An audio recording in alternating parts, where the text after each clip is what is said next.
Monitoring સેલે કડી પાસે આવેલા કાવા ગામ ઉપર દરોડો પાડ્યો અને ત્યાંથી પસાર થતી એક ટ્રકમાંથી 1,38,00,000નો દારૂનો જથ્થો પકડી પાડ્યો।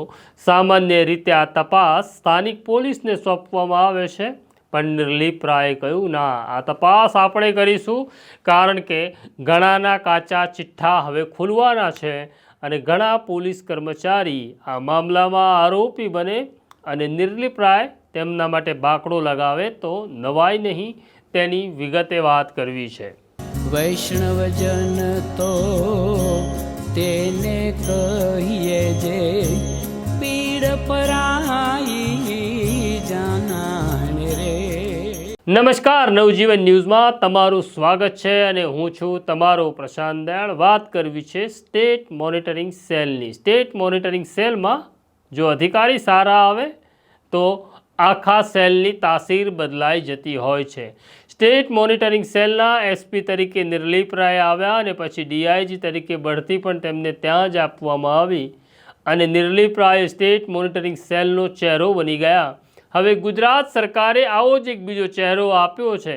ભરૂચના એસપી મયુર ચાવડાને એસપી તરીકે સ્ટેટ મોનિટરિંગ સેલમાં મૂકવામાં આવ્યા છે।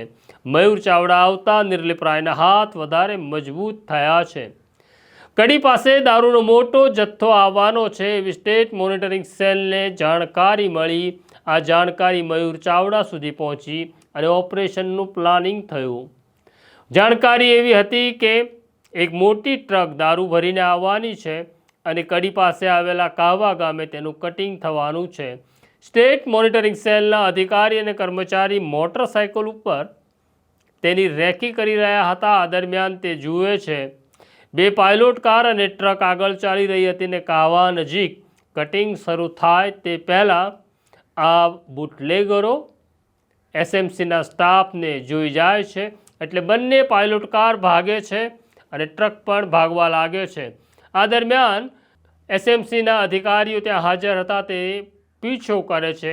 બે કારમાંથી એક કાર ભાગી છૂટવામાં સફળ થાય છે। એક ફોર્ચ્યુનર કારનો ડ્રાઈવર હતો। આ ડ્રાઈવર ફોર્ચ્યુનર મૂકીને ભાગે છે। ડ્રાઈવર ઝડપાઈ જાય છે।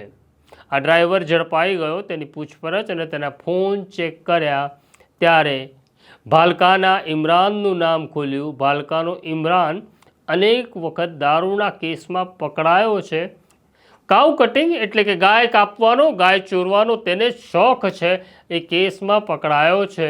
પણ ઇમરાન કોણ છે એની તપાસ જ્યારે સ્ટેટ મોનિટરિંગ સેલે કરી તો ખબર પડી ઘણા બધા વહીવટદારો સાથે તેનો નજીકનો નાતો છે અને કાવામાં જે દારૂનું કટિંગ થવાનું હતું એની કેપેસિટી માત્ર ઇમરાનની નહોતી, એના કોઈ પપ્પા, કાકા, મામા પોલીસમાં જે છે એ આખી ઘટનાને અંજામ આપી રહ્યા હતા। આમ ઇમરાનના સંબંધો વહીવટદાર સાથે છે તેની એસએમસીને ખબર પડી ગઈ છે।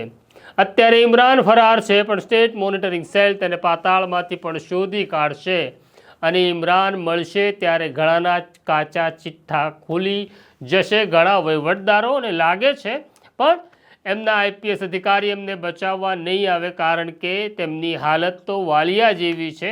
વાલીઓ લૂંટ કરતો ત્યારે એના પરિવાર લૂંટમાં માત્ર પૈસા લેવામાં માનતો હતો, એના પાપ સાથે એને કોઈ નિસ્બત નહોતી। એમ વહીવટદારોને કોઈ આઈપીએસ બચાવશે નહીં, બાકડા લાગશે, નામ ખુલશે, ઘણું બધું થવાનું છે।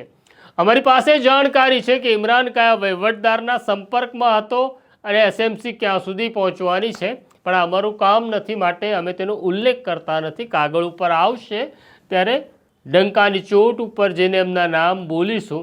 આમ 1,38,00,000નો દારૂ પકડાયો। તેમાં એક બીજી ખાસ અગત્યની બાબત એવી છે કે સામાન્ય રીતે એસએમસી જ્યારે કેસ કરે છે ત્યારે સ્થાનિક પોલીસને એક કાગળ સોંપી તપાસ સ્થાનિક પોલીસને આપે છે, પણ આ તપાસ એસએમસીએ પોતાની પાસે રાખી છે। એનું બીજું કારણ એવું છે, આ જે દારૂ પકડાયો છે એની તમામ બોટલ ઉપર રહેલા બેચ નંબર ગાયબ છે।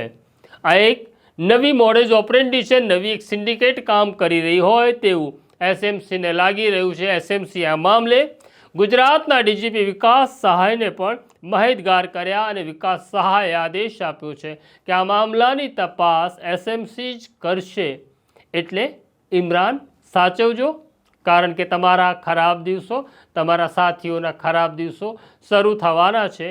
કદાચ તમે રાહ જોઈને બેઠા હશો કે નિર્લિપ રાયની બદલી થાય પછી હાજર થઈશું, પણ મયુર ચાવડા છે, મજબૂત અધિકારી છે, તમારું ત્યાં ભવ્ય સ્વાગત થવાનું છે.